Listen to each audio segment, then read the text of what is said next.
The month of May is Vision Health Month. According to the CNIB, in the next 25 years, the number of Canadians with blindness or partial sight is expected to double. The good news, 75% of vision loss is preventable. It is my pleasure to welcome Dr. Minnie Randhawa, who is an optometrist with a degree in human nutrition, to Studio 4 to tell us more. You're also an associate professor of clinical science. Yes. Well, that qualifies you to help us prevent damage to our eyes for sure. Well, I hope I can. So, from the time we're born Yes. to the time we exit, Yes. what are some things we should think about eyesight-wise? The number one thing you should think about eyesight-wise is to get your eyesight tested. Whether you are a 6-month-old baby or you are a 99-year-old lady, you need to go in routinely to a doctor of optometry and get the health of your eyes tested. And you will be amazed, you know, in my practice I see a lot of children, I see a lot of seniors, how many things can happen to your eyes and you will have no idea. The problem with a lot of eye diseases is they're silent. You do not know that you have glaucoma. You do not know that you are going blind until it is too late. And the really sad thing is that if you came in on time and got your eyes tested, as a doctor of optometry, we can see that you have this condition in your eye, and we can stop it and prevent it from blindness. As you mentioned, 75% of blindness is preventable.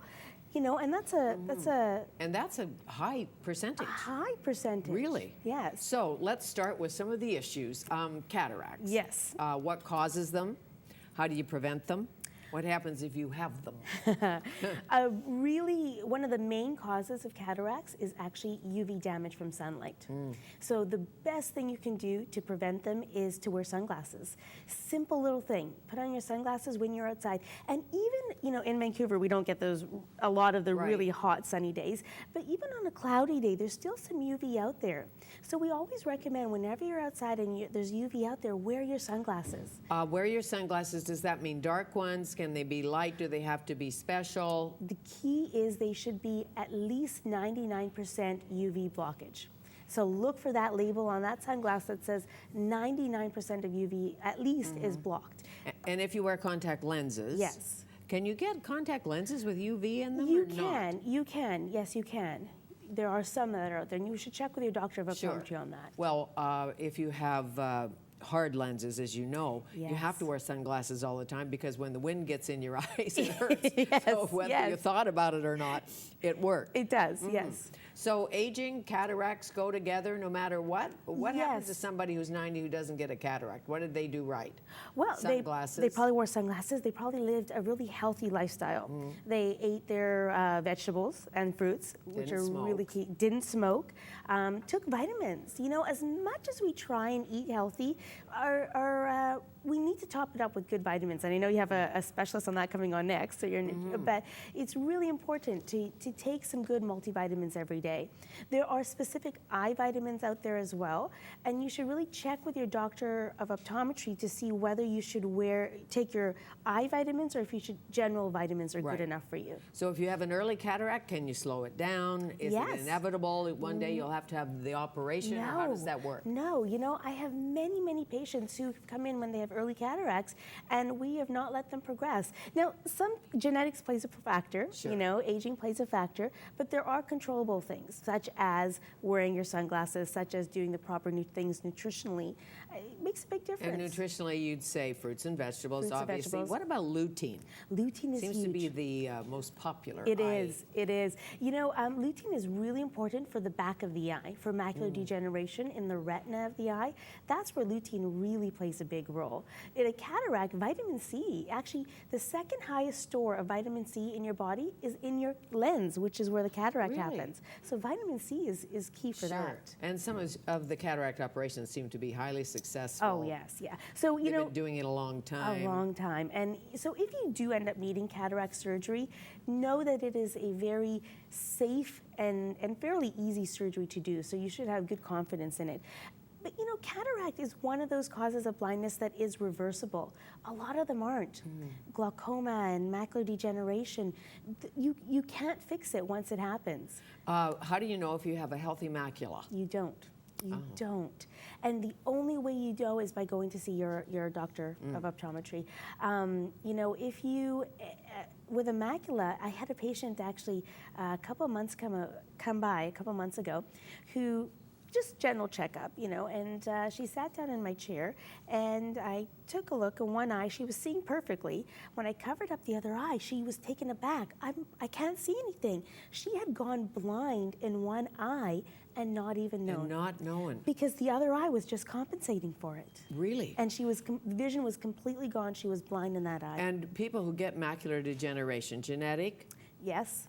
What else? Weight plays a big factor. Smoking is a really big factor, and nutrition. It comes down to those key things. Really? Yes. So to prevent it? Once again, multivitamins, really important. Seeing your doctor, very, very important. What's the difference between wet and dry?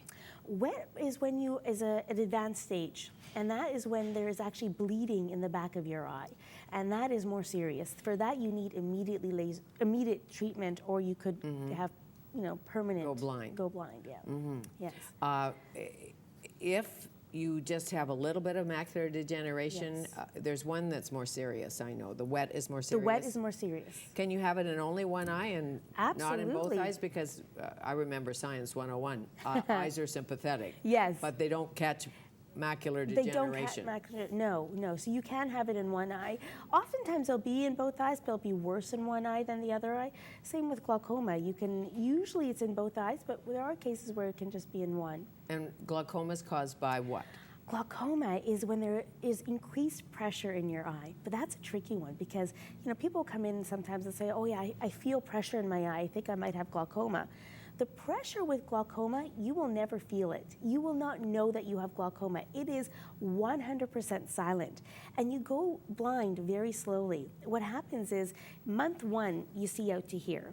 Month 2, you see here. Month 3, month 4. So your vision actually closes in on you. You lose your peripheral vision first, and it happens so slowly and gradually that you have no idea that you're losing your vision. What's the test for it?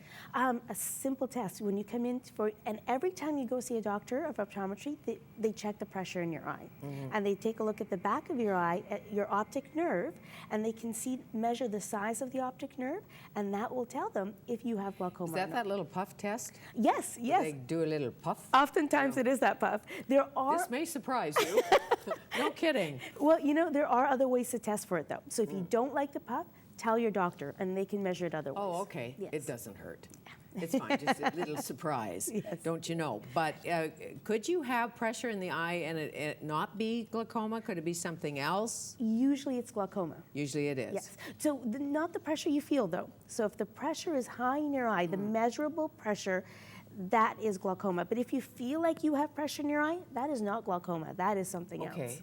Does the color of your eye make you more vulnerable to certain diseases? Absolutely, absolutely. That's where hereditary genetics and all that stuff comes in. So, you know, the color of your eye, the color of your skin, your background, your heritage makes you more prone to certain diseases. Really? So who's more vulnerable, light eyes, dark eyes? Or is that too general a It's a little bit question? too general, yes.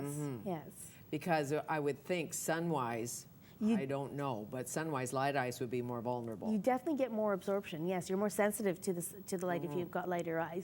But glaucoma is mostly found in Africans. So one of the groups that is the highest risk for glaucoma is the African community. Really? Yes. So brown eyes, Brown eyes, mostly. yes. Mostly. Although once again, you can't really characterize it by color of the eye. Sure. Some people report that they see lines, double Yes. lines. What Double causes vision. that? Double vision or like a black line? I have a friend who's seeing a black line. Oh boy, in their vision. Yes. That's an emergency. That should Great. not. You may want to give her a call. Hello. That's an emergency. If you are seeing black spots or lines in your vision, Right. it most likely and hopefully is nothing. Most likely it's just some floaters in the vitreous of your eye. What's that? It's the jelly substance that makes up the center part of your eye. Think of it as strawberry jam with clumps of strawberries in there. Yes. And as we get older, it turns more liquidy, and those clumps start to float around, and that's when you start to see them floating in your vision. Okay, getting older is not for sissies. We know that. But the risk with these lines or these black spots is it could be a retinal detachment. So the retina, which is the film of your eye, if you think of your eye as a camera, the retina is the film, sometimes it can separate off the back of the eye. And if that happens, you will go blind. And we need to reattach it ASAP. Okay, and does that hurt? Would you have pain in the eye if your retina is detached? Not necessarily. Not necessarily. What you would notice is something strange floating in your vision. So if you have something strange floating in your vision, go see your doctor right away. Okay, but that's not just a little black floater.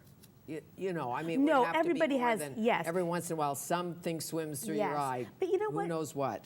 And if you're going to see your doctor regularly, they could probably keep you up to date on that. You know, we've got patients that are higher risk for that and patients that are not. Okay, what's happening with night vision as you age? Yes. You hear older people say, I just can't drive at night anymore. Yes. Why is that? You know why? Because you are not getting as much light into the back of your eye. So things like cataract, they're fogging up your vision, and you need brighter light to see. The good news is there are special glasses that you can get for night driving that will actually improve your vision at night, special tinting and stuff that the doctors will prescribe for your glasses.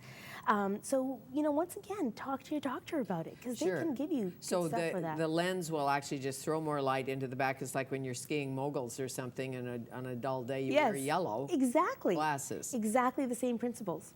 Okay. Yes. Okay. Corrective surgeries, there are many, many, many options. Yes. And, you know, the key with corrective surgery, it is a safe, good procedure, but not for everybody.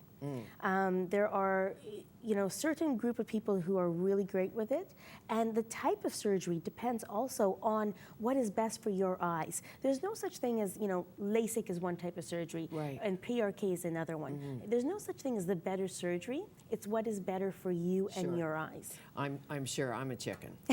I'll just probably wear contact lenses till I drop. Which are a great option. Sure. Do you weigh between soft lenses, hard lenses, gas permeable lenses, disposable lenses? The key to lenses is high oxygen. You need, when you're putting a contact lens in your eye, you're putting a piece of plastic in your eye. And when that plastic goes in your eye, you cut down the amount of oxygen. And without oxygen, your eye can't survive. So the key is the highest oxygen lens that suits your vision needs. So whether a hard or a soft lens, that depends on your prescription to a large extent. So if you're really nearsighted, it means you can't see far away. And you stumble about until you find your glasses. Which lens do you think is better? Once again, it depends on the type of nearsightedness. So soft lenses are generally really good because you get to dispose of them more often. So my first choice is always to go with a disposable soft lens. And the more you dispose of it, the better it is, usually. You don't get buildup in the lens, you get more oxygen into the lens. Okay. Well, we should all do, those of us who wear lenses should do a story, because how many of us have drank our lenses? Yes, we have. Put them in the water at the side of the bed. No, we're not supposed to. But yes, practically everybody has done that. Astigmatism? Yes. What is that? You know, astigmatism is really common. I think it's about 30% of the population has astigmatism. All it is the curve of your eye. So your eyeballs come in two shapes, round like a soccer ball or oval like a football or an egg. If you have an oval-shaped eye, and when I'm talking about the shape of the eye, I'm talking about the curve in front of the colored part of the eye. So that curve can be round or it can be oval. And if it is oval, you have astigmatism, just means you need special contacts or glasses. Okay, it's not a disease. Okay, and medical plan-wise, you're covered for eye exams when? Well, there's been a lot of changes in that. I know. So children under 18 and seniors over 65 have some coverage with the medical plan. Everybody else, you have to look at your private plans to see if you have coverage. Okay. And you know, even if you have perfect vision and you think you don't need an eye exam, you don't have coverage, it is so important. When you look at the stats, you know, blindness is really, really... Yes, and so much is preventable. It's so important. So CNIB Shades of Fun Day on Thursday, May 26th. Put on your sunglasses. Put on your sunglasses. You can be a diva for a day. Why not? I thank you. Thank you so much.